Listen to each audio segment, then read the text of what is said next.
परमेश्वर के धन्य नाम की महिमा हो। प्रभात मनन के सत्र 1355 में आपका स्वागत बहुत ही प्यार भरे हृदय के साथ करता हूं। आइए आज का मनन के लिए हम पढ़ते हैं पहला तीमुथियुस अध्याय 4 पद 7। पर अशुद्ध और बुढ़ियों की सी कहानियों से अलग रह और भक्ति की साधना कर। कल के मनन हम एक प्रश्न के साथ समाप्त किए थे।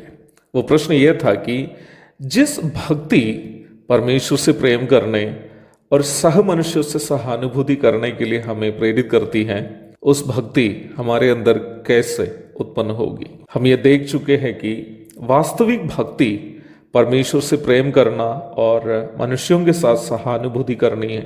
और हमारे लिए ये जानना अनिवार्य है कि हम इस वास्तविक भक्ति की प्राप्ति कैसे कर सकते हैं। इसे जानना हमारे लिए इसलिए जरूरी है क्योंकि वास्तविक भक्ति के बिना हम परमेश्वर को प्रसन्न नहीं कर सकते हैं।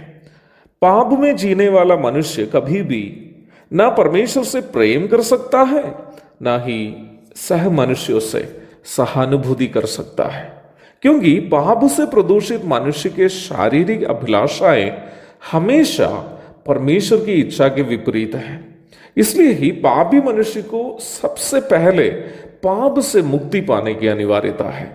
यहां आपके मन में एक प्रश्न उत्पन्न होने की संभावना है, ब्रदर जेबी, कितने ऐसे लोग हैं जो उद्धार नहीं पाए हैं पर दूसरों की भलाई के लिए अपना जीवन समर्पण किया है।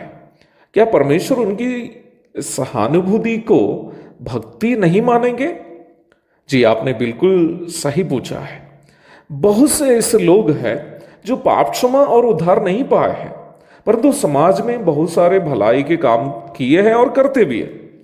पवित्र शास्त्र के आधार पर मैं आपसे स्पष्टता के साथ कहना चाहता हूं कि उद्धार पाए बिना कोई भी मनुष्य के द्वारा किया जाने वाला किसी भी सत्कर्म से परमेश्वर कभी प्रसन्न नहीं होगा। उसके दो कारण। पहला कारण रविवारीय आराधना मनन में भी मैं वो कारण बताया था, फिर से कहना चाहता हूं। पाप से प्रदूषित मनुष्य करने वाला कोई भी सत्कर्म कोड लगे हुए हाथों से बांटा जाने वाला मिठाई के समान है। मिठाई तो अच्छा है, पर बांटने वाले हाथ गंदे होने के कारण जिनको दिया जाता है वो खुशी से उस मिठाई को ग्रहण नहीं कर सकता। इसी प्रकार पाप से प्रदूषित मनुष्य करने वाला कोई भी सत्कर्म या भलाई का काम परमेश्वर को खुश करने लायक नहीं।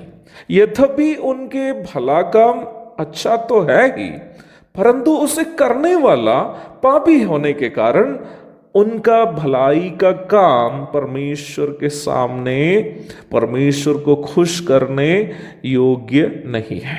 दूसरा महत्वपूर्ण कारण, ज्यादातर भलाई के काम जो मनुष्य करते हैं अपनी भावुकता से प्रभावित होकर करते हैं। Most of the people do good works inspired by their own emotions. हम जब अपनी भावुकता से प्रभावित होकर भलाई करते हैं उसमें परमेश्वर प्रसन्न नहीं होता है और उनको प्रसन्न होने की आवश्यकता भी नहीं है। परमेश्वर केवल और केवल हमारे उन सत्कर्मों से या भलाई के कामों से ही प्रसन्न होते हैं जो हम परमेश्वर के प्रेम से प्रभावित होकर करते हैं। मैं उसके लिए एक उदाहरण आपसे कहना चाहता हूं। कुछ दिन के पूर्व बंगाल के कोई रेलवे स्टेशन में बैठकर रानू मंडल नामक एक महिला, जिनका मानसिक संतुलन सही नहीं था, गीत गा रही थी।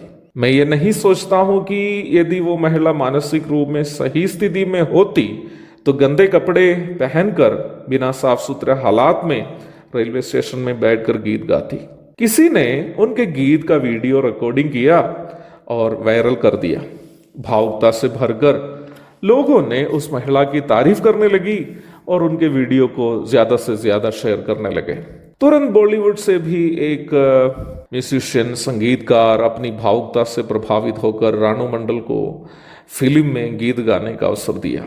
कोई रानू मंडल को लता मंगेशकर से और फिर कोई अलका याग्निक से तुलना कर दिया, जबकि मैं नहीं सोचता हूं कि उस गरीब महिला किसी से अपना वीडियो रिकॉर्ड करने के लिए बोली थी, ना ही उसको शेयर करने के लिए, ना ही उनको फिल्म में अवसर देने के लिए किसी से मांगी थी।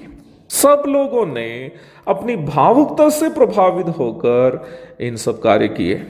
अचानक एक दिन लोग सुनने लगे कि रानू मंडल ने किसी को उनके साथ सेल्फी लेने से मना किया और उसके साथ बदतमीजी से व्यवहार किया। यही पब्लिक जो पहले भावुकता से प्रभावित होकर रानू की तारीफ की थी, वही फिर भावुकता से गुस्से में आकर रानू मंडल को गाली देने लगी। लोग ये भी बात भूल गए हैं कि उस महिला मानसिक रूप में एक अस्थिर महिला है। काश लोग परमेश्वर के प्रेम से प्रभावित होकर रानू मंडल का प्रोत्साहन करते तो उनकी गलती के बावजूद भी उनकी मानसिक हालात समझकर उनके साथ सहानुभूति दिखाते।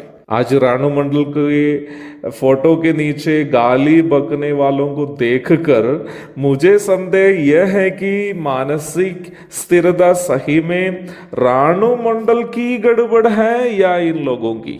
इसलिए प्यारो, मनुष्य अपनी भावुकता से प्रभावित होकर करने वाला कोई भी सत्कर्म परमेश्वर को प्रसन्न करने लायक नहीं है, चाहे वो सत्कर्म विश्वासी करे या अविश्वासी।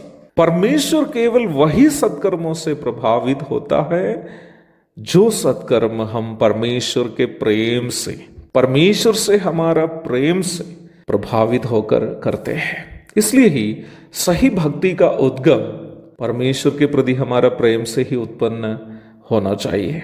और प्रभु दया करे तो कल मैं आपसे बताऊंगा कि परमेश्वर के प्रति हमारे अंदर प्रेम कैसे उत्पन्न हो सकता है। तब तक के लिए आपसे विदा हो जाता हूं। प्रभु आप सबको आशीष दे। आमीन।